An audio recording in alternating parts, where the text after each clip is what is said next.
Bom dia, irmãos. Não, gente, dá um bom dia melhor para mim, me ajuda aí, né? Não, vou dar uma chance para vocês. Bom dia, irmãos. Bom dia. Olha, com um bom dia bonito, esse me reivindicando um bom dia. É um prazer enorme estar aqui com os irmãos, nesse lugar tão abençoado, essa família que nos recebe tão bem. Eu sou muito amado por essa igreja, já percebi. Ontem eu até gravei um vídeo agradecendo as pessoas, coloquei nas redes sociais agradecendo as pessoas que mandaram os parabéns para mim. Eu completei 56 anos, dia 14 agora de outubro, e falei com eles que eu estava em São Paulo, aqui na igreja que mais me ama em São Paulo, né? E o pessoal falou, não sabia que a virtude te amava tanto assim. Eu falei, ama, eu forço eles me amar lá, né? Queridos, realmente para nós é uma alegria estar aqui. Nós temos uma aliança no Espírito, em Deus, e fico muito feliz. Sempre que eu venho aqui eu sou muito abençoado. E nessa manhã eu queria fazer um misto de informações e pregação. Quero informar e pregar. Primeiro eu quero falar um pouco para os irmãos sobre um trabalho que nós temos feito na Índia. Eu nasci num ambiente missionário. Eu sempre fui envolvido com missões. E nos últimos anos, 2017 para cá, eu tenho me dedicado de forma mais intensa à obra missionária. Eu tenho viajado, eu vou à Índia todo ano. Esse ano eu não fui por causa da pandemia, mas o ano que vem eu vou estar lá. Em fevereiro eu estou enviando um casal que coordena esse trabalho aqui no Brasil, que é o pastor Stanley e a pastora Márcia. Nós estamos enviando ele para a Índia, eles vão morar lá. E eu tenho me envolvido também com alguns projetos na África, inclusive um desses projetos, essa igreja aqui contribui, essa igreja faz parte, que está em Moçambique, a Dulce mais o André, e tem um projeto maravilhoso na África, e essa igreja contribui com esse projeto. Eu tenho dito para os pastores, se vocês querem um povo próspero, ensine eles a dizimar e a ofertar. Mas se você quer um povo muito próspero, ensina eles a ofertar em missões. Vou te dar essa palavra nessa manhã. Você quer guardar suas finanças? Seja um dizimista. Você vai guardar suas finanças. Você quer prosperar numa medida sobrenatural? Oferta em missões. Por quê, pastor? Porque o coração de Deus está nas nações. Eu vou trazer algumas informações para vocês que vai ajudar você a ser mais missionário, porque todos devem ser missionários. Missões é para todos. Vamos dizer junto? Diga, missões é para todos. Mais uma vez. Alegra o meu ouvido mais uma vez. Então, missões se faz de 3 formas. Você pode ir ao campo, se Deus chamar você para isso, se Deus te chamar para uma nação, então você pode se preparar e ir para essa nação ganhar almas, servir essa nação no Evangelho.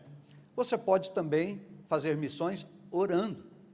Faça um quadro de oração lá no seu quarto, com os países, com a Índia, por exemplo, e seja um missionário na oração. Alguns vão, outros ficam de joelhos. E você pode ainda fazer missões contribuindo, ofertando na obra missionária. Então, todos devem ser missionários dentro dessas 3 perspectivas, indo, orando ou ofertando. Quero falar um pouquinho com os irmãos sobre a Índia, que é um país que eu tenho ido todo ano, amo esse lugar, e vou mostrar para os irmãos a necessidade da Índia. Vocês vivem num país maravilhoso, nós vivemos num país maravilhoso, irmãos. A Índia tem 1 bilhão e 300 milhões de habitantes. É quase 7 vezes a população do Brasil. A primeira vez que eu fui na Índia, eu estava em Mumbai, e eu estava vindo de Israel, e eu cheguei no hotel, eram umas 3:30 da manhã, e decidi abrir a janela do quarto. Imaginei que não tinha nenhuma pessoa na rua. Quando eu abri a janela, eu fiquei surpreso. Um formigueiro de gente. Eu pensei, mas não pode. Como pode? 3:30 da manhã, esse tanto de gente na rua. Porque é muita gente. 1 bilhão e 300 milhões de pessoas. Desses 1 bilhão e 300 milhões, menos de 1%. Diga comigo, menos de 1% conhece Jesus. Há uma estatística que 1% da Índia são cristãos, contando com os católicos. Mas eu estou falando de pessoas que conhecem Jesus, que nasceu de novo, que foi salvo. Isso fica menos de 1%. Então, eu tenho dito aos pastores do Brasil que a Índia, ela deve ser um alvo da igreja brasileira. Nós precisamos orar por esse país. A Índia é um país complexo, irmãos. O ano retrasado, eu trabalho na região de Bihar. Bihar está no norte do país, já na divisa com a China e com o Nepal. Eu trabalho na cidade de Bodh Gaya. Bodh Gaya é um centro budista. Assim como Meca é para os muçulmanos e como Jerusalém é para os cristãos, Bodh Gaya é um centro budista. Vai gente do mundo inteiro lá. Porque nessa cidade, nesse lugar, foi onde Buda fez a sua primeira pregação da sua filosofia. As pessoas conhecem pouco sobre o budismo no Brasil. Inclusive, conhecem pouco a respeito de Buda. Muitas pessoas pensam que Buda é chinês. Outros pensam que Buda é japonês. Quem que já pensou que Buda é chinês, levanta a mão. Eu também. Buda não é nem indiano. Buda, na verdade, ele nasceu no Nepal e ele foi criado na Índia.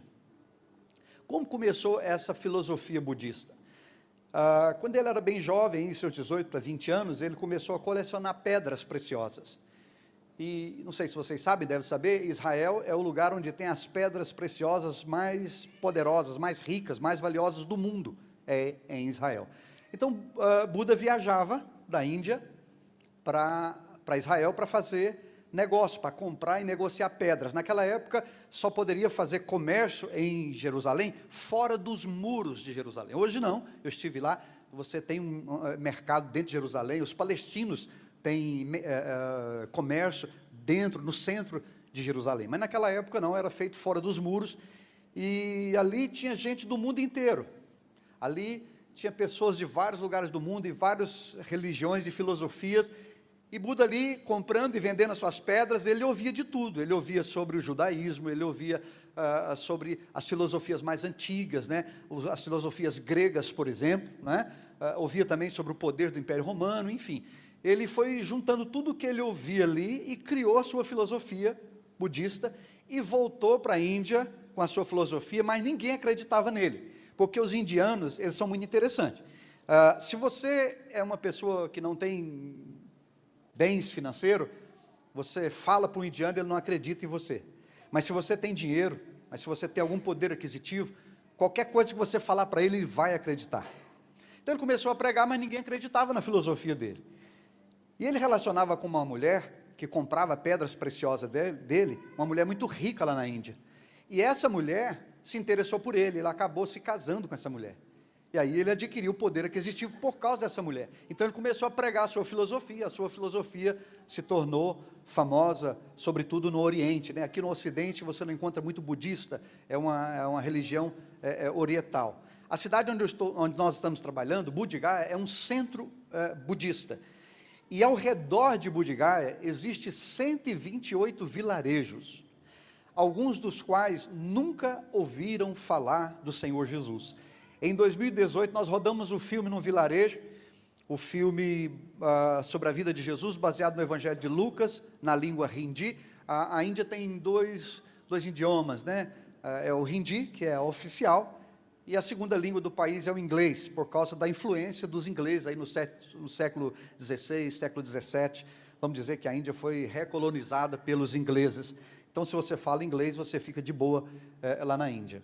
Então, nós rodamos o filme hindi, sobre a vida de Jesus, baseado no Evangelho de Lucas, ali naquela tribo, e quando termina o filme, tem um apelo para as pessoas receberem a Jesus. No hinduísmo, todos os deuses do hinduísmo são deuses opressores. Shiva, por exemplo, que é uma deusa mais conhecida, né? Ou Ganesh, que é aquele deus que tem uma tromba de elefante. Ganesh e Shiva talvez são os deuses mais conhecidos da Índia, da religião hindu. Todos os deuses do hinduísmo, eles são deuses que ameaçam você. Tipo assim, se você não adorar Ganesh, Ganesh vai matar o seu pai. Se você não adorar Shiva, Shiva vai arrancar um braço seu. Então é assim que desenvolve a filosofia hindu, sempre debaixo de ameaça. Eles adoram e traz as suas oferendas aos deuses, com medo de perder um braço, perder uma perna, perder um filho, perder a mãe, perder o pai. E quando você prega, quando você fala de um Deus que ao invés de querer a morte deles ou parte do corpo deles, um Deus que morreu por eles, irmãos, ele se converte de uma forma maravilhosa. Terminou o filme, nós fizemos o apelo em Rindi. Todas as pessoas daquele vilarejo que assistiu aquele filme, sem exceção, todas as pessoas que estavam ali receberam Jesus. E hoje nós temos uma igreja implantada lá. O ano passado eu visitei essa igreja, preguei lá para os obreiros, não é? Eu tenho aqui um panfleto que traz maiores informações, eu devo ter ali uns 200, depois se você quiser, você pode adquirir esse panfleto. Temos feito também um trabalho na América Central, eu comecei isso a partir de 2017, eu comecei a desenvolver relacionamento com alguns pastores desses países da América Central, e eu creio que junto com o pastor Luiz Hermino, talvez a gente vai até desenvolver algo lá. Mas eu quero falar com você sobre um país que é mais ou menos vizinho nosso, não é vizinho de divisa, mas é vizinho, que é o Equador. Aqui muito próximo de nós, irmãos, no Equador, existe uma tribo chamada Shuaras. Os Shuaras, eles vivem na Amazônia equatoriana, e eles são uma tribo que ainda tem rituais canibais. Aqui pertinho da gente, ó, uma tribo pouquíssimo evangelizada, que conhece muito pouco do Evangelho, que está aqui do nosso lado, e eu tenho apoiado o pastor Suarangue. O pastor Suarangue é um homem humilde, um homem muito simples, e ele tem feito um trabalho praticamente sozinho. Ontem eu testemunhei da vida dele para o pastor Luiz Hermino. O pastor Luiz Hermino ficou chocado com aquele homem.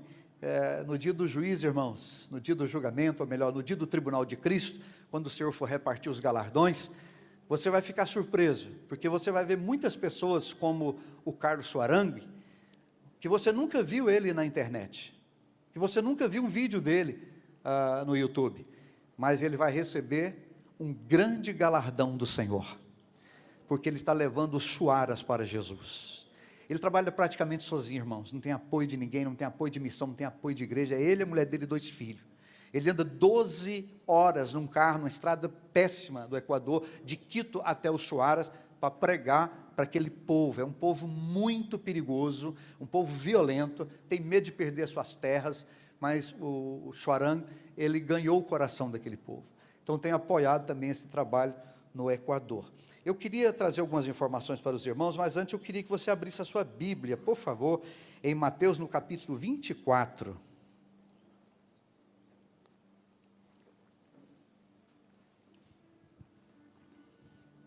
Mateus capítulo 24, eu quero que você acompanhe junto comigo. Mateus 24, quem achou, diga amém. Amém. Vocês estão bons de Bíblia, hein? Mateus 24, o versículo 14 diz assim: esse evangelho do reino será pregado a todas as nações, como testemunha, e então virá o fim. Esse texto, ele está relacionado, e eu vou falar um pouco hoje, ele está totalmente relacionado com a volta de Jesus. A Bíblia fala de 3 vindas do Senhor, eu já falei isso aqui uma vez, né? A primeira vinda, ele veio como um cordeiro, ele veio para ser morto, para ser imolado pelos nossos pecados. A segunda vinda, ele vem como noivo, parábola das 10 virgens, vem buscar a sua noiva, que é a igreja, a qual ele vai casar com ela. Agora, se é antes ou depois da tribulação, eu não vou entrar aqui no mérito. Mas a segunda vinda de Jesus, ele vem como noivo. E a terceira vinda de Jesus, ele vem como leão. Ele vem vingar as nações que o perseguiram. Ele vem vingar a besta, o falso profeta e o anticristo. Isso é tema bom lá para a escola, né? Mas a segunda vinda, que ainda não aconteceu apenas a primeira, e nós estamos às vésperas da segunda vinda, e eu quero dar aqui algumas evidências para os irmãos. Essa segunda vinda está totalmente relacionada com esse texto, que o evangelho vai chegar a toda criatura, a todas as nações, e então virá o fim. Esse fim aí, é bom a gente entender, porque muitas pessoas pensam assim, ó, o evangelho chegou a todas as nações, a todos os povos, a todas as etnias, bom, agora é o fim, acabou tudo. Não, não é isso. Fim aí, se você estudar no grego, é o fim de uma era, é um fim de um tempo, para o começo de um outro tempo, que é o juízo de Deus. A dispensação da graça, irmãos, ela se encerra na segunda vinda de Jesus.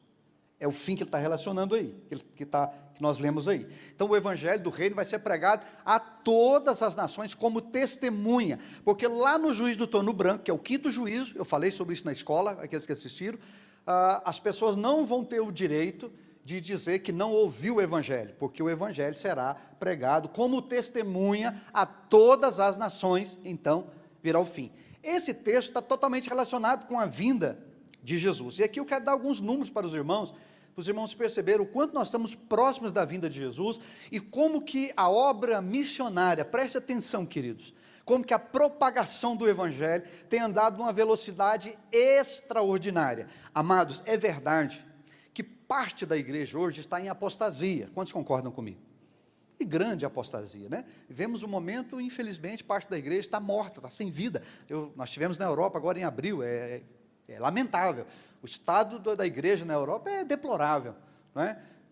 Apesar de existir esse aspecto aí que parte da igreja hoje está em apostasia, esfriamento da fé, existe uma outra igreja poderosa, que as portas do inferno não prevalecem contra ela, a qual eu acredito que essa igreja faz parte. A igreja que não se corrompe, que está em missões, que tem visão, que tem propósito. A igreja, ela está rompendo de fato as portas do inferno. Irmãos, as nações estão sendo alcançadas pelo Senhor Jesus. Posso ouvir um amém mais forte ainda?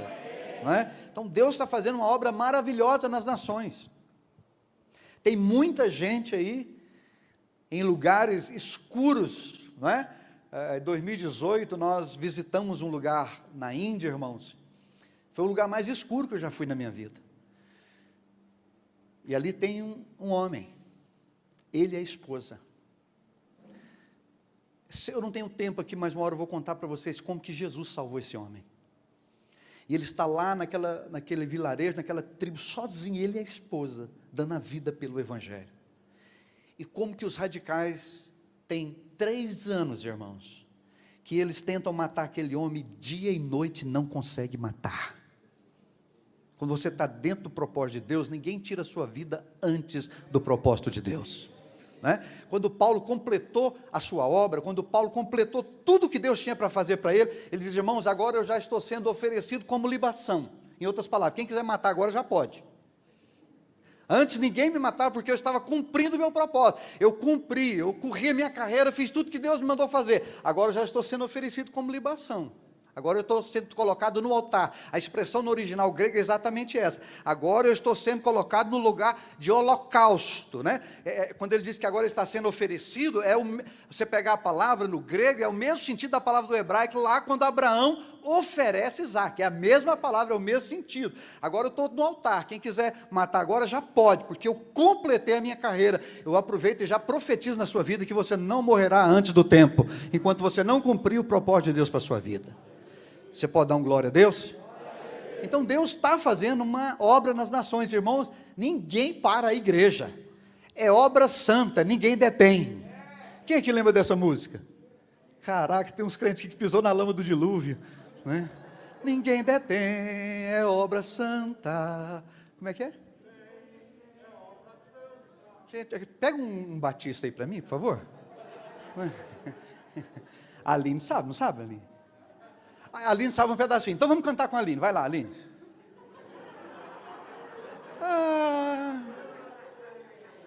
É profética essa música. Ninguém detém, é obra santa. Vocês estão escutando? Então não, eu vou colocar o microfone, vocês vão escutar. Ensaia a música para a noite. Não, estou brincando, Diga comigo, ninguém detém, é obra santa. Ninguém detém a igreja, irmãos. O Senhor Jesus está rompendo as nações. Glória a Deus. Preste atenção nisso. Existe no mundo inteiro 16.500 povos. 16.500 povos, etnias, raças, nações. 16.500. Agora, olha que coisa maravilhosa. Falta, desses 16.500, não alcançados, são 4.200 povos. O que significa povos não alcançados? Isso aqui é bom a gente explicar, porque as pessoas fazem um pouco de confusão com isso. Não alcançado não significa que eles não ouviram o evangelho. Não alcançado significa que não tem uma igreja ali presente, né? A Vila Prudente, ela é alcançada mais do que alcançada. Ela tem igrejas presentes aqui. Então, igrejas não alcançadas, lugares não alcançados, povos não alcançados, são povos que eu já ouviu sobre o Evangelho, mas ainda não existe uma igreja presente ali. E isso acontece aqui na Europa, né? Na Espanha, um país que vocês conhecem bem, tem cidades com 20 mil, 25 mil habitantes que não tem uma igreja cristã, né? Então, nós ainda temos 4.200 povos não alcançados, desses 16.500 povos. E nós temos 3.000 povos isolados, ou não enganjados, como dizem os americanos, né? Esses 3.000 são pessoas que nunca ouviram do Evangelho. Elas nunca ouviram a respeito de Jesus. E esses dias eu fiquei surpreso, conversando com um missionário que está indo embora para, como que é o nome daquele país? Nova Zelândia. Eles estão indo para Nova Zelândia. Eu disse, o que vocês vão fazer na Nova Zelândia? Ele disse, pastor, na Nova Zelândia tem algumas ilhas habitadas, e tem ilhas lá que nunca ouviram falar de Jesus. Fiquei impressionado com isso. Então nós ainda temos 3.000 pessoas isoladas, que não ouviu a respeito de Jesus. Agora preste atenção, a obra missionária nos últimos 20 anos, ela tomou uma velocidade, irmãos, extraordinária. Existe uma estatística que se a igreja continuar evangelizando, investindo em missões, indo aos povos não alcançados, indo aos povos não enganjados, na velocidade que ela está indo, preste atenção, em 2030, nós estamos em 2020, portanto daqui 10 anos, em 2030, Mateus 24:14 já se cumpriu. Para você ver o quanto nós estamos próximos da volta de Jesus. De Adão até Abraão, você tem 2.000 anos. De Abraão até João Batista, que é o fim dos profetas, né, porque os profetas terminam com João Batista, você tem mais 2.000 anos. De João Batista até agora, até nós, você tem um pouquinho mais de 2.000 anos. Isso forma o número 6. O número 6 na Bíblia é o número do homem. O número 7 na Bíblia é o número de Deus. Na parábola das 10 virgens, que hora que Jesus chegou? Que hora que Jesus chegou, irmãos? À meia-noite. A meia-noite é a virada do dia. Está terminando um tempo e está começando outro. Queridos, o tempo do homem na terra está acabando.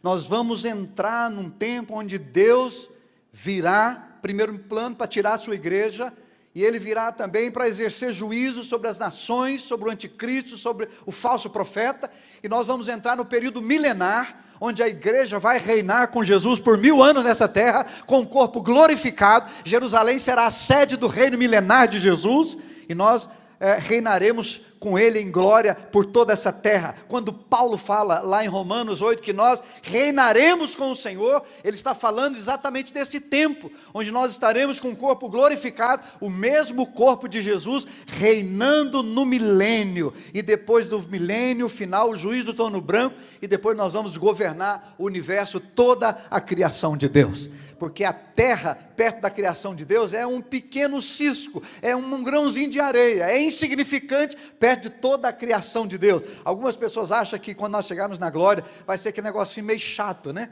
Você com aquele calçãozinho de anjo, com 2 asinhas nas costas, sentado numa nuvem, tocando aquele, como é que é o nome daquele negócio? Harpa. Aí passa outro anjinho por você. Tira isso da sua cabeça, querido.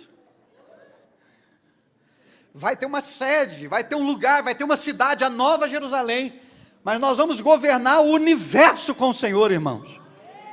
Ou você acha que não existe outros lugares habitados, irmãos? Será que Deus é tão pequeno para habitar só a terra? Eu já fui quadrado assim também. Não, irmãos, não, eu creio que o universo está povoado, que nós reinaremos com o Rei da Glória em todo o universo. Posso ouvir um glória a Deus? Pode ser um glória a Deus assim, mais sarado? Agora deixa eu continuar com você. Existe no mundo inteiro 7.000 línguas, dialetos, línguas, enfim, 7.000 línguas existem no mundo. A Bíblia já foi traduzida para 5.200 línguas. Falta apenas 1.800 línguas que a Bíblia ainda não foi traduzida. A tradução das Escrituras em idiomas, línguas, dialetos, também caminha numa velocidade muito grande, porque a tecnologia nos permitiu isso. Segundo os estudiosos, se continuar no ritmo que está indo, daqui a 7 anos, a Bíblia estará traduzida em todas as línguas conhecidas no mundo. Isso faz parte de Mateus 24:14. Então, tudo está contribuindo, irmãos, para um tempo maravilhoso. Eu acredito que essa geração, os que não morreram de Covid, essa geração é a geração que será arrebatada com o Senhor. Eu acredito que essa é a geração que verá o Senhor rompendo as nuvens. Essa é a geração que vai ver a segunda vinda de Jesus. E eu quero pregar um pouco essa noite para vocês sobre discernimento. Você pode abrir a sua Bíblia, por favor, em Lucas capítulo 12. Eu estou com a Bíblia nova, eu tenho muita dificuldade com ela, mas eu vou tentar pregar com ela mesmo. Lucas capítulo 12.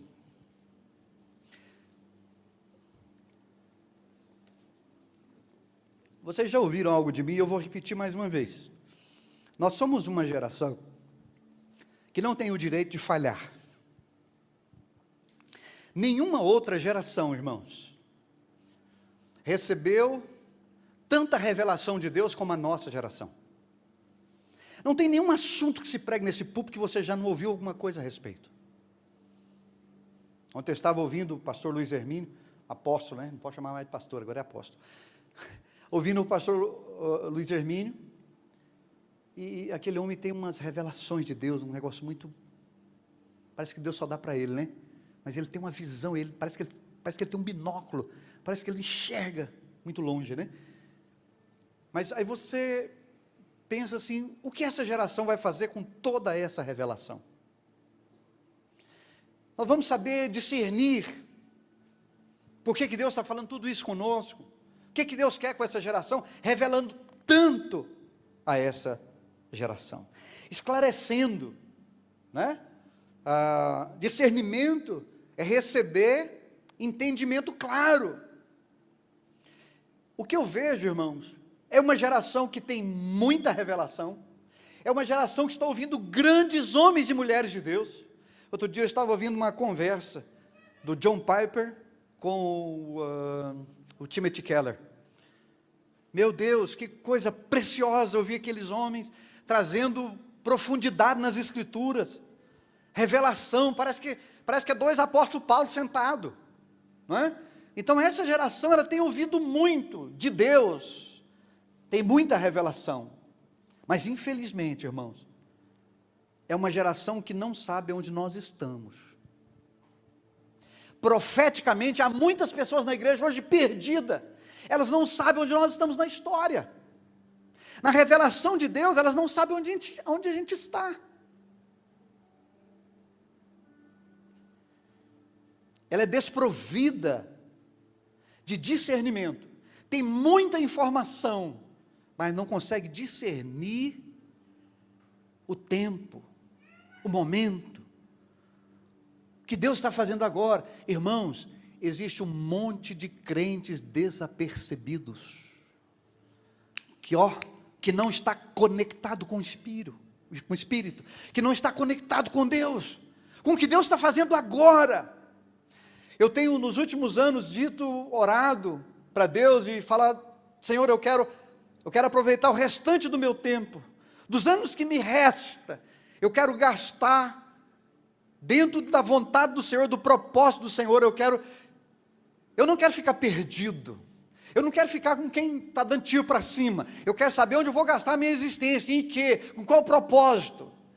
Eu quero entender o que está acontecendo agora, como que está o céu. Irmãos, você tem um Espírito Santo que é um link com o céu, você tem que estar conectado com o céu, você tem que saber o que Deus está fazendo agora, você precisa enxergar claramente, não é? Você lembra aquele cego que Jesus curou, acho que é João 8 ou 9, Jesus curou aquele homem, e as pessoas começam a procurar, né? Por quê? Quem te curou? você não pode ser curado hoje. Hoje é sábado. Os religiosos cercou aquele homem. Ele não tinha nenhuma profundidade nas escrituras. Ele não sabia explicar nem quem era Jesus. Mas ele fez uma declaração muito interessante. Ele disse, olha, eu só sei uma coisa. Eu era cego e agora eu vejo.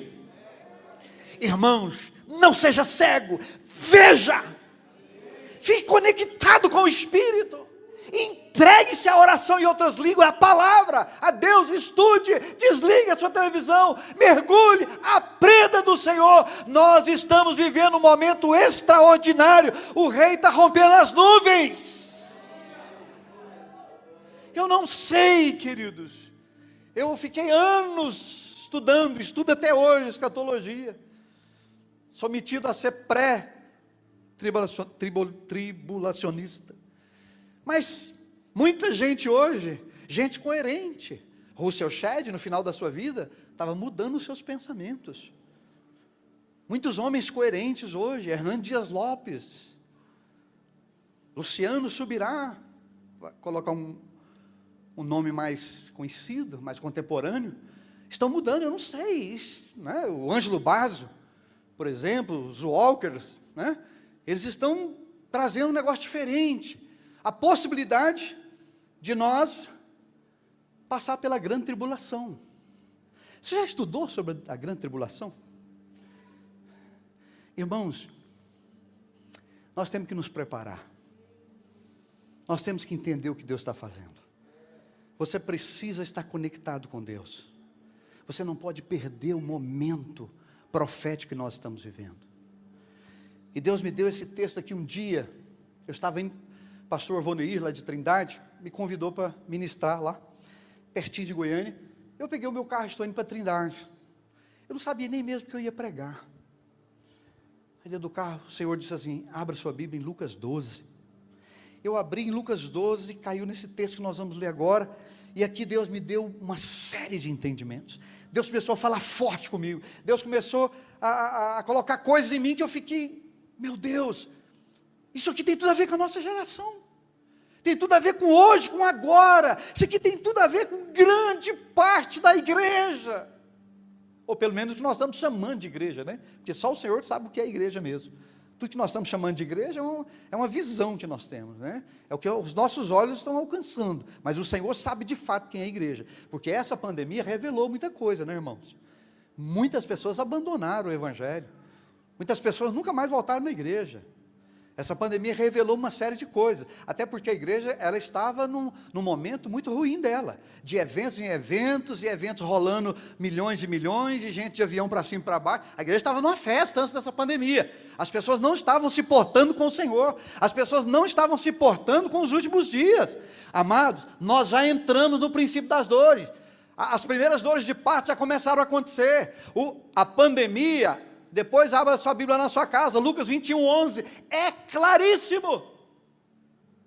Nós já entramos no princípio das dores. Mas nós tínhamos uma igreja, irmãos, brincando de ser crente. Pastores brincando de comprar seguidores no Instagram para ficar famoso. Não, queridos, vamos entender o nosso momento. Deus hoje está chamando a igreja ao compromisso. Deus está chamando a igreja para ser um com Ele nesses dias. Porque nós estamos chegando na hora da batalha, da grande batalha, irmãos. Da igreja gloriosa se manifestar em poder. Querido, escute o que eu vou te dizer. Eu sei o que eu estou falando. Eu sei do que eu estou falando. Nesses últimos dias nós vamos provar de um poder que nós nunca provamos em toda a história do cristianismo. Pastor, só fala isso baseado em quê? Na profecia de Joel capítulo 2, que ainda não se cumpriu, e se cumpre antes da vinda do Senhor. Irmãos, o que aconteceu em Pentecostes é fichinha perto do que vai acontecer nos nossos dias. Pentecostes não se compara ao derramar do Espírito que haverá nesses últimos dias. Mas para isso Deus está separando uma igreja a qual Ele pode chamar, essa é gloriosa. Essa me conhece. Essa entendeu o propósito. Essa não se prostituiu com Babilônia. Essa é minha, eu posso usá-la. está na minha mão, é meu, foi me entregue, ela é minha, ela entendeu, já não vivo mais eu, mas Cristo vive em mim, e essa vida que eu vivo agora, eu a vivo pela fé no Filho de Deus. Eu preciso repetir algo que eu já repeti aqui. Quem aqui já recebeu Jesus na sua vida, dá glória a Deus? Então escute o que eu vou te dizer, a sua vida está resolvida. O diabo te perdeu, o mundo te perdeu, e o pecado te perdeu, e Deus ganhou um filho. Você hoje é filho de Deus.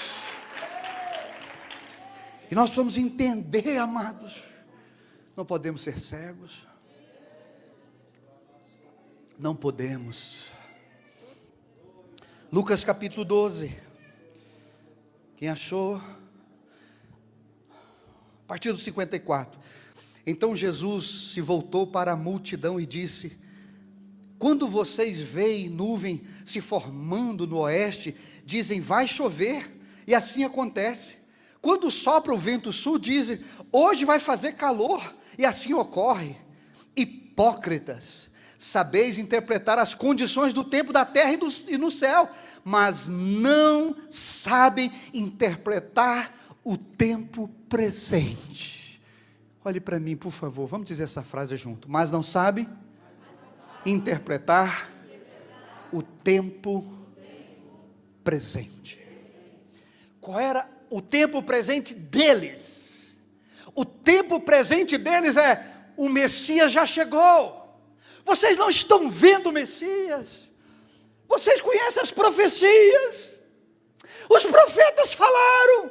Isaías falou, Jeremias falou, Miqueias falou, Oséias falou. E vocês não conseguem discernir o tempo. Você está aqui discutindo comigo se vai chover, se vai fazer calor. Vocês conhecem bem o mundo natural, mas o Filho de Deus, o próprio Deus, o Messias, está diante de vocês, e vocês não entendem isso. Quantas profecias, quantos mestres, os talmudes da época, havia feito um mapa, irmãos, espiritual, havia feito um mapa cronológico. Queridos, o rei do Império Romano, ele sabia que aquele era o tempo que o Messias ia aparecer. O governador da Judéia sabia que aquele era o tempo que o Messias ia se manifestar. Mas esse povo aqui não conseguia discernir. E não era por falta de conhecimento, porque se você estudar, irmão, sobre a primeira vinda de Jesus, a palavra de Deus ensina, tem alguns ensinos, né? Me faltou aqui o nome de um teólogo muito, Flávio Josefo.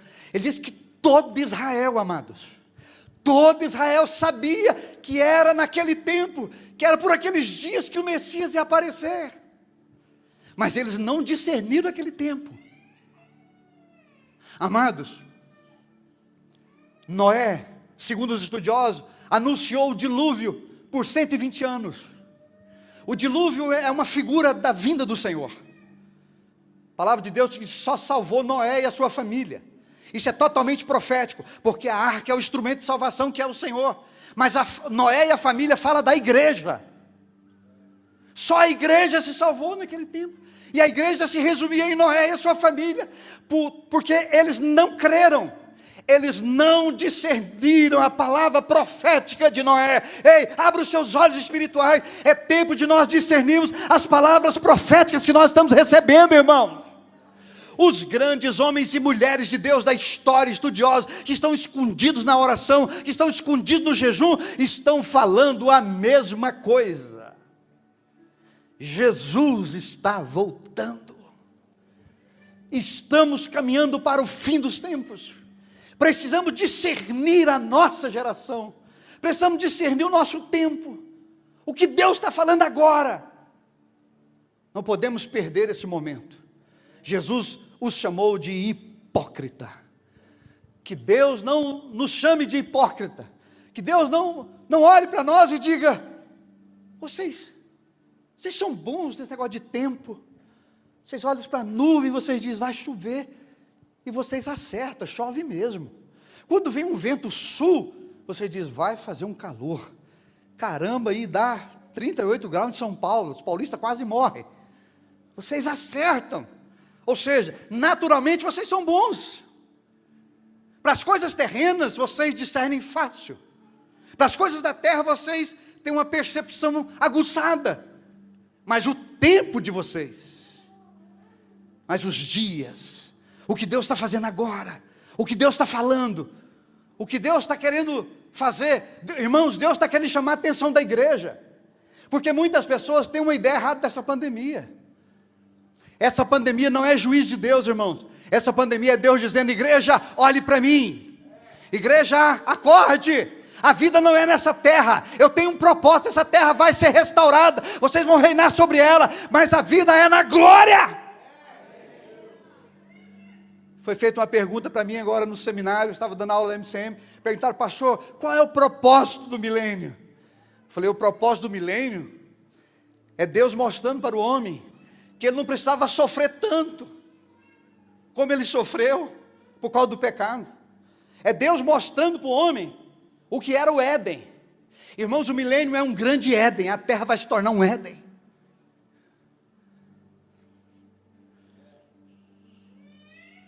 Você vai voltar a encontrar a caixa de uva de 2 metros de altura.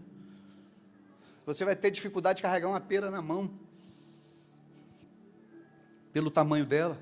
Em Israel vi pera desse tamanho, literalmente, sem exagero. Você não terá nenhuma doença no seu corpo. Você não envelhecerá.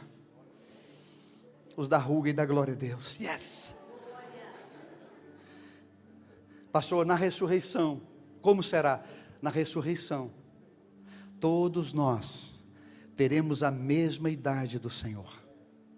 Aqueles que morreram acima de 33, desce para 33. Aqueles que morreram antes de 33, sobe para 33. Como diz o autor de Hebreus, todos nós seremos semelhantes a Ele. Por quê? Porque Ele é o Rei dos Reis. E os reis têm a sua semelhança. Quando Ele criou você e eu lá, Gênesis 1, 26, façamos o homem à nossa imagem. Ele foi com 33 anos, essa é a única imagem que tiveram do Cordeiro, 33 anos, procure na sua casa, uma foto sua com 33 anos. Sabe o que os estudiosos dizem? E aí, queridos, já que vocês abriram, serve para vocês, os estudiosos dizem que uma mulher com 33 anos, ainda que ela seja totalmente estéril, ela tem uma grande chance de ficar grávida. Porque é o período onde um homem tem o maior poder, é com 33 anos de idade. Um homem que se deita com uma mulher com 33 anos, há uma grande chance dela ter mais de um filho, gêmeos, trigêmeos. Porque é a idade do apogeu, na eternidade todos nós teremos a mesma idade do Senhor. Irmãos, eu tenho uma foto minha, que eu coloquei no meu primeiro passaporte, que eu tirei com 33 anos de idade. Irmãos, eu não tenho nem pé de galinha. Hoje eu estou com 56, eu tenho uma granja inteira na cara. Então vale a pena a gente discernir esse tempo. Deixa eu te mostrar algo aqui, passa algumas páginas. Capítulo 19. Capítulo 19 de Lucas.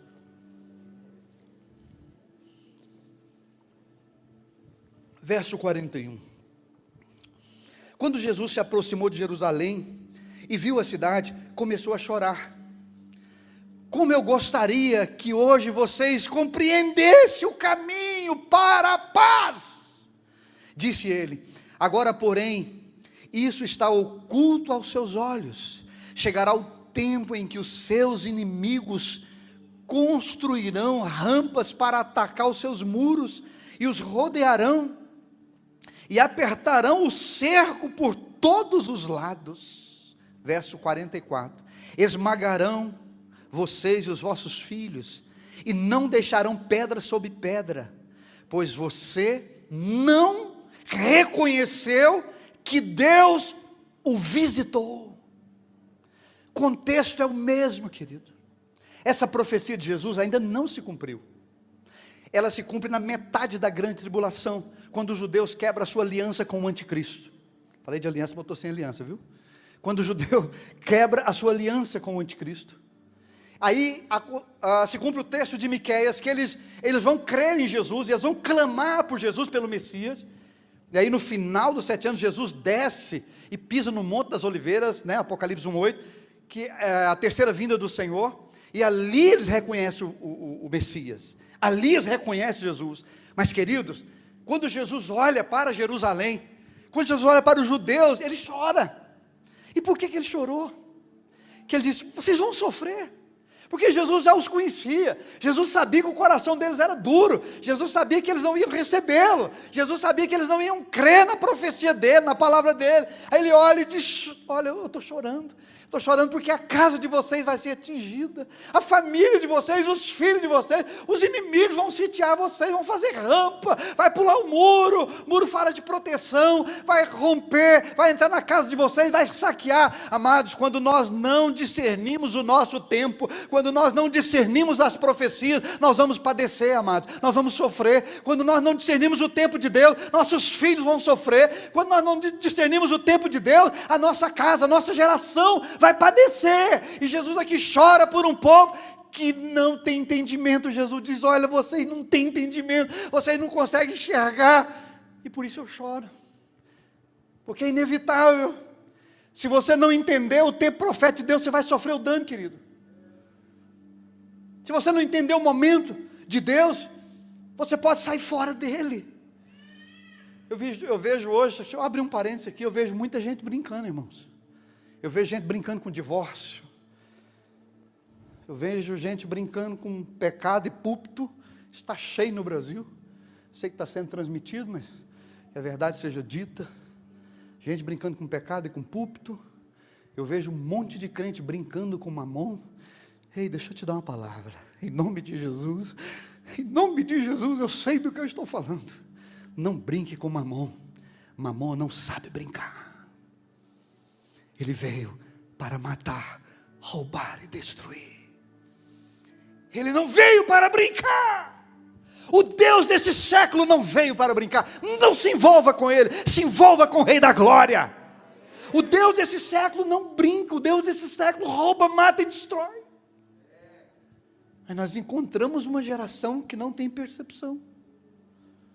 Uma geração, irmãos, se levando pelo corpo bonito das academias, uma geração se levando pela vaidade da mídia podre, uma geração tomada, irmãos, embriagada com esse mundo, com os prazeres momentâneos.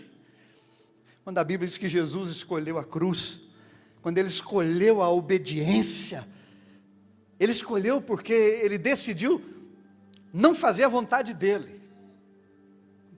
Quando o autor de Hebreus fala a respeito de Moisés, quando ele abandonou o Egito, que é uma tipologia desse mundo, a Bíblia diz que ele fez porque ele tinha uma visão, ele viu Jesus. Moisés viu Jesus, irmãos, ele viu o Senhor, e ele fez tudo aquilo porque ele preferiu.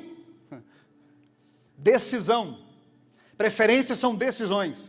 Ele preferiu ser maltratado com o povo de Deus a usufruir os prazeres transitórios do pecado, porque ele entendeu que ele tinha um propósito, ele viu o Senhor, ele discerniu. Irmãos, discerna o nosso tempo, receba entendimento do Espírito, não se envolva com mamon, não se envolva com esse mundo. Deus tem um propósito com a sua vida nesses dias. Seja útil na obra de Deus, em nome de Jesus. Perceba o nosso momento. O tempo é de envolvimento com Deus, irmãos. Glória a Deus pela sua medida de envolvimento, mas que ela aumente em nome de Jesus. Eu tenho mais quantos minutos? Eu gostei do todos. Yes. Eu gosto desse negócio de todos. Todos é todos, né, querida? Quem percebeu a primeira vinda do Senhor e como eles estavam e o que estava fazendo? Vamos lá, todo mundo pergunta: quem percebeu a primeira vinda do Senhor? O que eles viram e o que estavam fazendo? Nós temos que fazer essa mesma pergunta hoje. Quem vai perceber? Quem vai ver pelas Escrituras? E o que nós estamos fazendo para isso? Quando eu disse no início da pregação para os irmãos, que hoje eu tenho dedicado parte do meu tempo para missões, é porque eu quero apressar o dia de Deus. Na segunda carta do apóstolo Pedro, capítulo 3, ele está falando sobre a vinda de Jesus, irmãos. Está falando sobre a segunda vinda. E ele usa uma expressão, ele diz, apressando o dia de Deus. Nós podemos apressar a vinda do Senhor? Claro! Eu não prego muito em cima dessa frase, porque boa parte dos crentes hoje não tem nenhum entendimento da glória a ser revelada em nós. Não tem nenhum entendimento da glória que vai ser revelada após a vida do Senhor. Como que nós vamos reinar em glória? O que é a ressurreição? Eu não prego muito nesse tema, porque boa parte dos crentes hoje, eles preferem a terra do que o céu. Estão tão cegos que preferem a terra. Agora Jesus e o próprio apóstolo Pedro diz que essa terra está entesourada para o fogo. Então vai lá no original e estuda lá, para você ver se Pedro está falando de coisas espirituais ou se Pedro está falando de coisas naturais. Quando ele fala que essa terra está entesourada para o fogo, irmão, ele não está falando de coisas espirituais, ele não está falando do fogo de Deus. De alguma forma o juízo sim, mas é literal fogo queimando, porque na primeira destruição de Deus, da iniquidade do homem, Deus destruiu com água. Aí Deus coloca ali um arco-íris, faz uma aliança com o homem e diz, eu não vou destruir mais a terra com água, mas vai ser com fogo. Então alguns que não conseguem discernir os nossos dias e a velocidade desses dias, irmãos, dificilmente vai se envolver com o céu, vai ficar nesse engano terreno aqui. Quem está me entendendo, diga amém. Abra sua Bíblia comigo em Lucas, vamos entender quem percebeu, quem viu. Já falei sobre isso aqui uma vez, mas hoje nós vamos falar de novo. O pastor Luiz Hermino falou para mim que hoje ele repete muitas pregações dele. Então eu aprendi com ele ontem, vou repetir também. Lucas capítulo 2. Quem percebeu a primeira vinda? O que eles viram e o que eles estavam fazendo. Enquanto você vai abrindo em Lucas 2, eu quero dizer para você que o contexto da primeira vinda é muito parecido com o contexto da segunda, guardando, claro, algumas exceções. Por exemplo, quando Jesus veio na primeira vinda, havia muita incredulidade, muita filosofia. O Império Romano estava governando o mundo, estava dominando o mundo. O Império Romano foi o império que mais durou 1000 anos. E eles tinham a seguinte filosofia: nós vamos dominar o mundo através do trabalho, da força. Então eles tinham muita força. Os melhores exércitos da história foram os exércitos romanos. Então eles iam dominar o mundo através da força. Por trás dos romanos estavam os gregos, que eram as cabeças que pensavam. Toda a filosofia naquela época nascia nos gregos, não é? Paulo viveu muito entre os gregos. Então havia a filosofia grega e o Império Romano, que sobressaía. Império Romano, força. Filosofia grega é o seguinte: você pode conquistar e chegar a qualquer lugar sem Deus. Você está vendo isso por aí hoje? Você está vendo os coaches de hoje fazendo a mesma? Irmãos, as coisas não mudam, elas se repetem. Até hoje, nós aqui, 2020, até hoje nós estamos sendo influenciados pela cultura romana. Sabia disso? A igreja é influenciada pela cultura romana. Essa geração está influenciada pela cultura grega, de se chegar, de ter o bem-estar, de ficar rico, de ganhar dinheiro, de ter poder, sem precisar de Deus. Eu penso, eu sou capaz, eu domino, eu sou mais inteligente do que você. Você já viu que todo mundo virou professor hoje nas redes sociais? O nosso Instagram está cheio de mestres que não sabem nem a respeito da própria vida. As redes sociais estão empobrecendo a igreja, irmãos. Porque tem um monte de mestre que nunca estudou Bíblia. Um monte de mestre que fica falando mal de homens que estão aí há anos debruçados em cima da Bíblia. Agora de manhã eu vi um negócio desse. Homens que deram a vida pelo Evangelho. Mas eles apareceram da noite para o dia aí com, sei lá, 30 mil seguidores, 50 mil, 100 mil, 1 milhão. Agora tem negócio de 1 milhão, né? 1 milhão de seguidores. E começa a destruir tudo. Esses homens não sabem de nada. A igreja está equivocada. A igreja é isso, aquilo, a igreja é aquilo. Não é? Nossas redes sociais estão cheias de mestres que não sabem a respeito de nada. Uma outra situação. Quando Jesus veio pela primeira vez, irmãos, havia muitas doenças incuráveis. Havia muita miséria, muita pobreza. Havia muita gente injustiçada pelo Império Romano. Tudo que existia na primeira, tem hoje: pobreza, doença, sistemas políticos injustos, oprimindo as pessoas. Eu vou no Oriente, você não tem ideia do que é o Oriente, irmãos.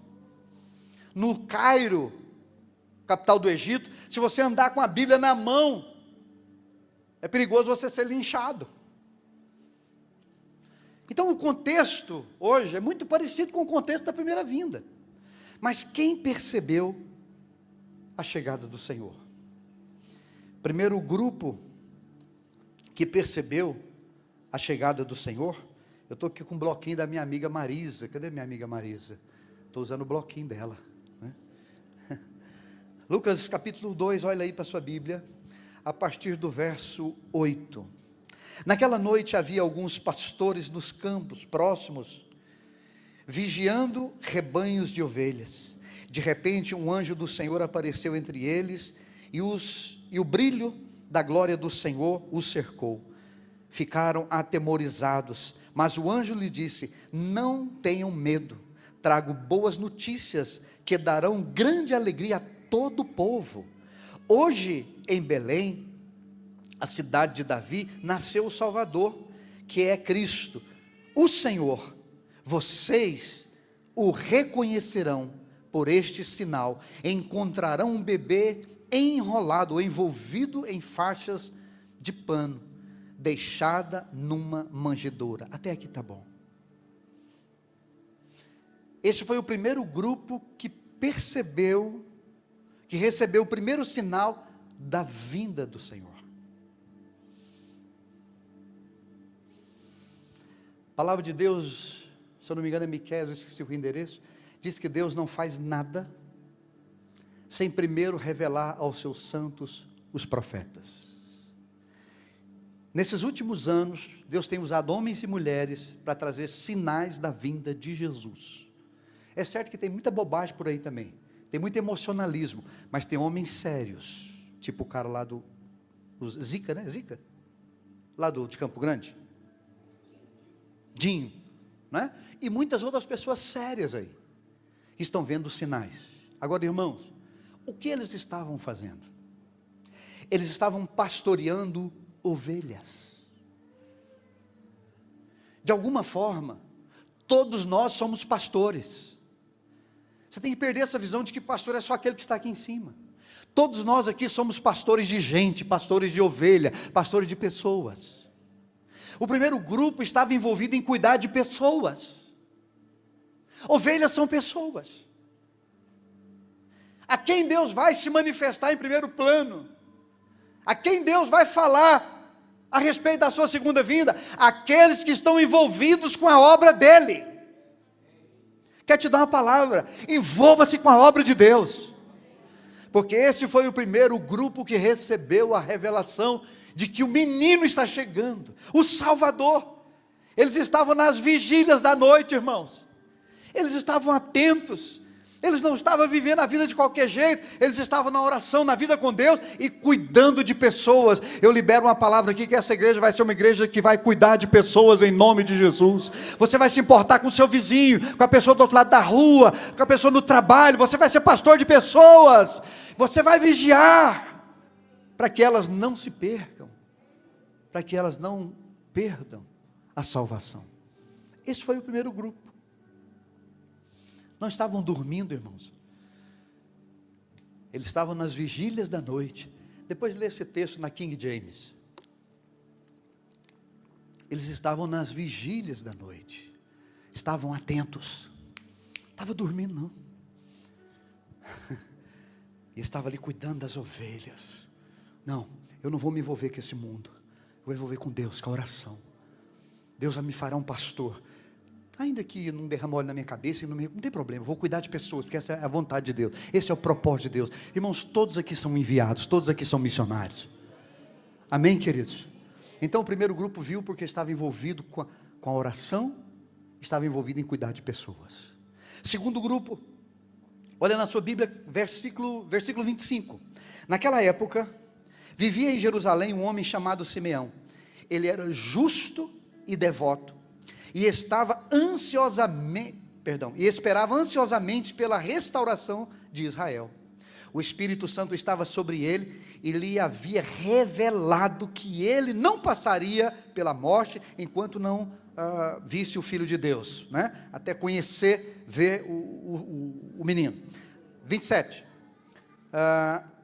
Nesse dia o Espírito o conduziu ao templo. Assim, quando Maria e José chegaram para apresentar o menino Jesus ao Senhor, como a lei exigia, Simeão tomou a criança nos braços e louvou a Deus, dizendo: soberano Deus, agora podes levar em paz o teu servo, como prometestes. Vi a tua salvação, que preparaste para todos os povos. Até aqui. Esse foi a segunda pessoa que viu a chegada do menino. Segunda pessoa que viu a chegada do Senhor. Qual era a característica? Como vivia Simeão? Diga comigo: Simeão era um homem cheio. Mais uma vez, cheio. Mais uma vez, cheio do Espírito. Agora diga: Simeão era um homem de revelação. De novo, de revelação. Ele tinha revelação. Mais uma vez. Em terceiro lugar, ele obedecia à revelação. Crentes cheios do Espírito que tem revelação, vai ver a glória do Senhor. Crentes cheios do Espírito de revelação, eles verão o Filho de Deus. Ele era um homem justo, piedoso, tinha um caráter de Deus, estava envolvido com as coisas de Deus, mas era cheio do Espírito. Ele tinha revelação. Você sentava com Simeão, Simeão sabia tudo a respeito da chegada do menino. Irmãos, é horrível, é triste, você sentar com um cristão, com pessoas que estão há anos na igreja, e ele não conseguir compartilhar com você as revelações do Senhor, e ele não edificar você, e ele não construir a sua fé, e ele não te ajudar na caminhada, porque ele não tem revelação, ele não viu nada. Tivemos uma semana tão abençoada, ouvindo tanta revelação, mas uma ontem ela foi fundamental, porque está envolvida com tudo que eu estou estudando nesses dias. Irmãos, eu não quero perder o momento da segunda vinda do Senhor. Eu não quero perder. E eu quero de alguma forma ser útil à igreja, para dizer: o menino veio na primeira, agora está vindo o noivo.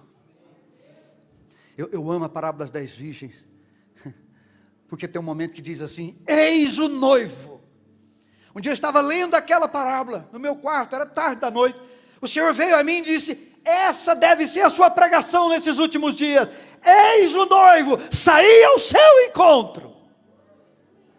Irmãos, Deus está levantando pessoas nas áreas mais específicas. Eu estava, 2, 3 semanas atrás, eu estava no médico novo, a gente bateu um papo, eu falei de Jesus para ele, porque ele não conhece Jesus ainda, falei da nossa obra lá na Índia, ele se empolgou, quer até fazer parte, e ele começou a me mostrar como que a medicina está, né, nos detalhes. Antigamente o médico cuidava de várias coisas, hoje não, está tudo muito separado. Os médicos, né, tem médico que cuida de coisas pequenas do corpo, específicas, ele vive em função de estudar aquilo, né, e como a medicina tem desenvolvido. Eu disse para ele: doutor, está acontecendo a mesma coisa na igreja. Deus está levantando homens e mulheres de Deus, trazendo aspectos do reino tremendo, edificando o corpo, tratando o corpo, curando o corpo, achando as doenças do corpo e curando o corpo. Mas eu creio que Deus vai me ungir daqui para frente para 2 coisas. Eis o noivo, saí ao seu encontro. Em segundo lugar, Deus vai me levar para missões mais do que eu tenho ido. Irmãos, eu quero ir nos lugares mais escuros. O ano que vem eu vou lá no Suaras. Eu vou naquela tribo, eu vou em nome de Jesus. O Senhor vai me levar lá o ano que vem. E você? E você? Oh, querido, se envolva com a obra de Deus. Vou dar essa palavra para você dar um amém, igual o pastor Luiz. Se envolva com a obra de Deus. Simeão era cheio. Simeão tinha revelação, obedeceu a revelação, viu a promessa. E agora ele está como Paulo. Senhor, agora pode levar o teu servo. Pode dispensar. Queridos, ninguém aqui vai morrer antes da hora, em nome de Jesus. O Senhor tem um projeto na sua vida. Se entregue. Vamos terminar, fazer igual o Luiz Hermínio. Ontem ele falou, vamos terminar, pregou mais 45 minutos. Então, eu aprendi isso com ele, né? Vamos terminar. Terceiro, olha aí, ainda no capítulo 2, verso 36. A profetisa Ana, filha de Fanuel, da tribo de Asser, também estava no templo. Diga comigo, também estava no templo. Era muito idosa e havia perdido o marido desde de 7 anos que se casara. E vivido como viúva até os 84 anos. Nunca deixava o templo. Recebe essa palavra aí. Adorando dia e noite, em jejuns e oração. Vamos dizer junto, diga comigo, adorando. Dia e noite, tudo no plural, em jejuns e orações. Mais uma vez, todo mundo em nome de Jesus bem forte, diga adorando, dia e noite, em jejuns e orações. 38. Chegou ali naquele momento e começou a louvar a Deus, falava a respeito da criança, e todos o que esperavam, a redenção de Jerusalém. Ana fala de uma consagração, irmãos. Ana fala de uma intensidade. Essa expressão dia e noite na Bíblia significa intensidade. O Salmo 1 manda você meditar na palavra de Deus dia e Ana, dia e noite, ela estava consagrada a 3 coisas. Adoração. Por falar nisso, que adoração hoje, né, irmãos? Que coisa maravilhosa. Quem viu a glória de Deus aqui hoje nessa adoração? Que coisa gostosa, né? Eu fui banhado pelo refrigério de Deus. Mas ela também estava nos jejuns. Estava também na oração. Uma vida entregue, consagrada. E a pregação era uma só. Eu estou me espelhando em Ana. Ela falava a todos, eu termino aqui, a respeito do menino. É tempo de nós nos envolvermos com a obra de Deus, cuidar de pessoas. É tempo de nós nos enchermos do Espírito Santo e receber revelação de Deus para esses dias, para o nosso tempo, discernir as que nós estamos recebendo. Mas é tempo também de uma consagração, irmãos. É tempo de uma consagração para pregar o mesmo que Ana pregava. Ana estava pregando a respeito da primeira vinda. Ela fazia isso o tempo todo, ela falava a respeito do menino. Deus quer que a igreja hoje se consagre para anunciar que o Senhor está vindo. O noivo está chegando. A segunda parte da profecia de Joel, irmãos, vai dar um up na igreja. Mas nós temos que preparar. Sabe por quê? Porque a segunda profecia, agora eu termino mesmo. A segunda parte da profecia de Joel, irmãos, é um odre. Diga comigo, a segunda parte da profecia de Joel é um odre. Diga comigo, e o odre novo, ele é poderoso. Diga, se o vaso não estiver preparado, pum. Então Deus quer preparar eu e você para esse odre que vai ser derramado. Irmãos, nós vamos viver um grande avivamento antes da vida do Cordeiro. Um avivamento como nós nunca vimos, irmãos. Não tenha dó de investir em prédio grande, porque isso aqui, isso aqui não vai caber nem em reunião de obreiro. É sério, pode dar glória a Deus, é sério. Eu sei do que eu estou falando. Haverá um avivamento, irmãos. Vai banhar a terra esse avivamento. E eu vou rodar as nações. Eu vou viajar mais do que juiz de doido. profetizando. Aí vem o noivo.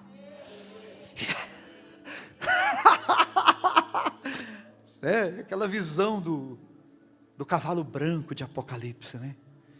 Ele cavalgando. Na sua coxa está escrito: Rei dos reis, Senhor dos senhores. Irmãos, nós precisamos vibrar com a vinda de Jesus. Deixa eu te falar uma coisa. Senta direito nessa cadeira. Não adianta vocês fazerem uma cara de profeta, que eu não estou vendo a cara de vocês por causa da máscara. Quem odeia máscara, dá glória a Deus. Urabaxandarabas. Mas faz uma cara boa aí para mim. Fica com raiva de mim não. Eu vou te dar uma palavra. Não é por causa de uma música que nós estamos cantando, não. Esse mundo, irmãos, ele vai de mal a pior, viu? Estude sobre tudo que a Bíblia fala sobre os últimos dias. Você não vai encontrar um mar de rosa, queridos. Você vai encontrar catástrofe. Você vai encontrar destruição. Mas agora, preste atenção. Para nós, filhos de Deus, nós que estamos com o Senhor, para a igreja, segundo as Escrituras, é um período glorioso. O melhor de Deus ainda está por vir. Aperta o cinto aí, senta direito nessa cadeira, aperta o cinto, fala para o seu irmão, aperta o cinto. Porque agora é que nós vamos voar mesmo. À noite nós continuamos, vamos orar.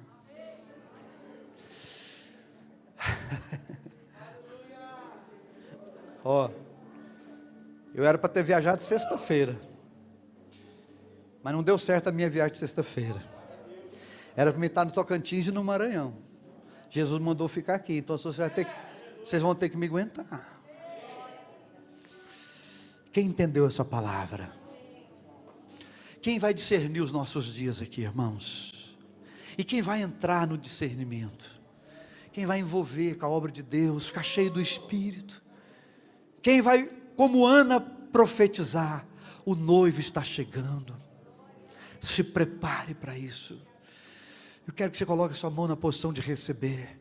Dias gloriosos estão vindo pela frente.